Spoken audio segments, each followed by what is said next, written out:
Hi friends, it's Manish और bank Nifty की इस डेली एनालिसिस में आप सबका स्वागत है। तो स्टार्ट करते हैं मंथली चार्ट से।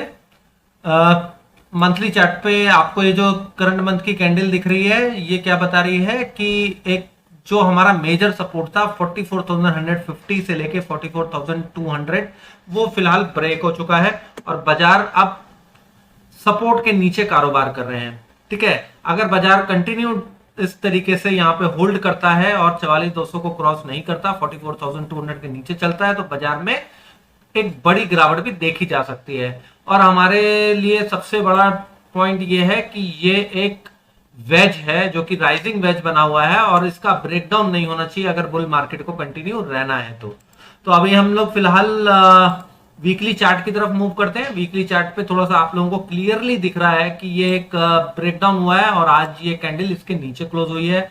अगर बाजार ने ये एक फेक ब्रेकडाउन दिया हो देन बाजार को कल गैप अप खुलना पड़ेगा और 44,200 के ऊपर खुल के वहीं पे सस्टेन करना पड़ेगा। इन दिस केस बाजार फिर संभल सकते हैं और ऊपर की तरफ निकल सकते हैं। ठीक है, अब हम लोग डेली चार्ट की तरफ मूव करते हैं। डेली चार्ट पे आप लोगों को दिख रहा है कि एक रिवर्सल कैंडल नीचे से फॉर्म करी थी, बाजार ने एक सपोर्ट लेने की कोशिश करी थी, 43,600 का लो बनाया था और आज जो है एक डोजी कैंडल बनाई है। अब डोजी कैंडल की एक इंपॉर्टेंस होती है कि उसका जो टॉप है और उसका बॉटम है वो दोनों सपोर्ट रेजिस्टेंस का काम करते हैं और उसके ऊपर और नीचे एक गुड मूव देखा जा सकता है। उसका जो हाई है वो 44,071 है, तो 44,100 के ऊपर फिर 44,200 और 500 का पूरा ये एक रेजिस्टेंस जोन आता है। और दूसरा प्रॉब्लम ये है कि जो कल का जो डे लो है 43,600 है, फिर वो सपोर्ट का काम करने लगेगा।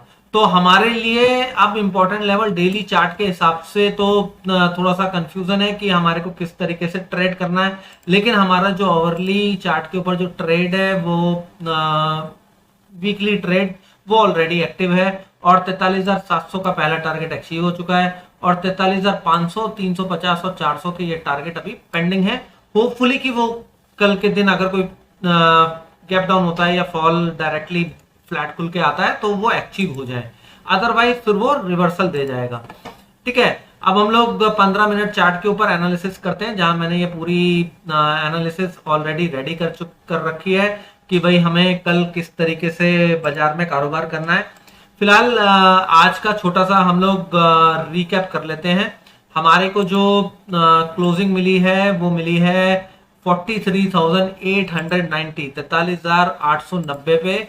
और ये जो मेरा 15 मिनट का चार्ट है इसके ऊपर जो प्राइस दिखा रहा है वो दिखा रहा है 43,865 का, तो केवल 25 पॉइंट का फर्क है।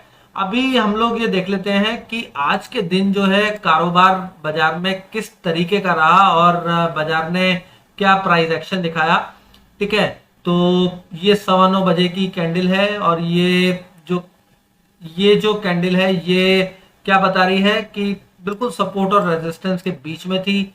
उसके बाद बाजार ने एक स्ट्रॉन्ग पुल बैक दिया और 44,050 जो हमारा रेजिस्टेंस जोन बना हुआ है, 2 दिन से बना है, कल वीडियो तो बनाई नहीं थी, उसी के ऊपर जाके रेजिस्टेंस फेस किया और उस कैंडल ने रिजेक्शन शो किया। उसके बाद एक फॉल शुरू हुआ।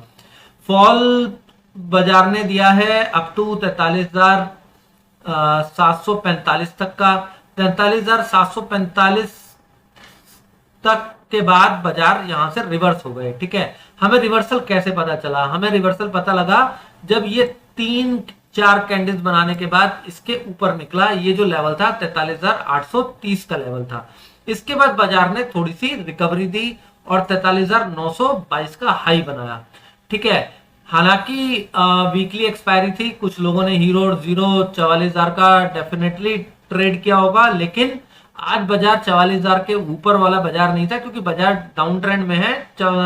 हम कॉल कब बाय करते हैं? हम कॉल तब बाय करते हैं जब बाजार इस लेवल के नीचे ना जाता और वो डायरेक्टली 44,000 के आसपास आके कंसोलिडेट करता, तब हम ट्राई करते कि 44,000 के ऊपर निकले तो हो सकता है 44,050 को क्रॉस कर जाए।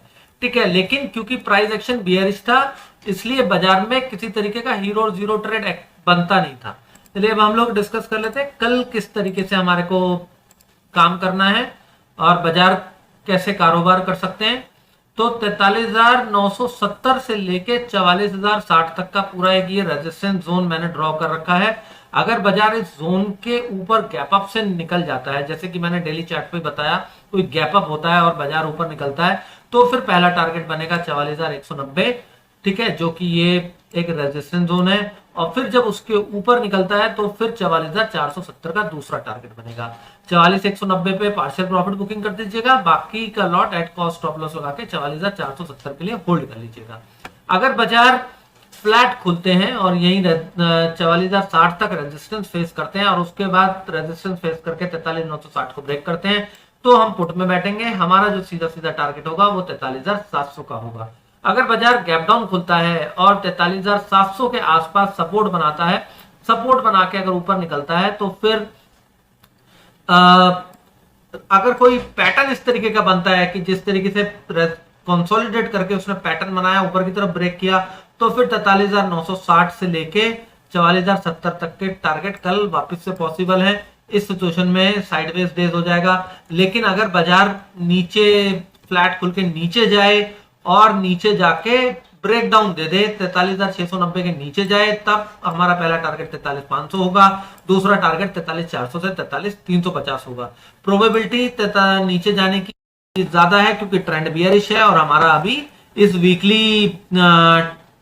का टारगेट अभी पेंडिंग है, जो कि अभी वैसे एक टारगेट हो चुका, मैंने आपको बताया। अभी लास्ट एक दो टारगेट बचे हैं जो कि प्रोबेबली कल आ सकते हैं अगर बाजार 43,690 के नीचे जाए। लेकिन फिर भी अगर वो 43,700 के ऊपर बेस बना के ऊपर जाता है तो फिर हम शॉर्ट नहीं करेंगे, हम इंतजार करेंगे 43,700 के नीचे टिक जाने का बाजार को।